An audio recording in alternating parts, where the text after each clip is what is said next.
Hey, do you hear that? That's the sound of the wind outside my van here in Tasmania. It's beautiful, isn't it? By the way, if you guys don't know who I already am, I'm Varavash, and I make short films about my travels and moments. Pretty much my life. And since we all have our own stories, I've got mine as well, which I'd like to share with you guys today. So I was born in this small place called Lumix up in the Himalayas. I was raised there with a bunch of really good people, and life was very simple back there. We used to wake up with the sun, run with the wind, and live happily among the tall pine trees. But as much as I love this simple place, my heart was always longing for new places and new experiences in life. So I decided to move to Australia in a beautiful city called Melbourne. When I first got here, I was amazed by the beauty of architecture in the city, and the life here was very advanced. But I was having a hard time coping with this new life. And around the same time, I also lost some people that were very close to my heart.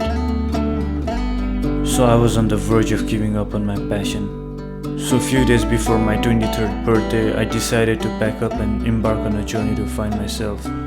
And little did I know that the places and the moments that I was going to experience in this journey was something that I'd reminisce forever. And Mother Nature was kind enough to let me in once again. I was amazed by the therapeutic effects it had in my life. I found my happy place once again, and I found myself. I don't know if it's the wind in my hair or the reflections of mountains in my eye, but there is something about nature that just sparkles the fire within me. This fire warms me up even in the coldest winter, and I don't know if there's a heaven after death, but there definitely is one while you're alive.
So what I want you guys to take from this little story of mine is to live for simple pleasures and embrace Mother Nature, and I promise you'll see the heaven that I was talking about.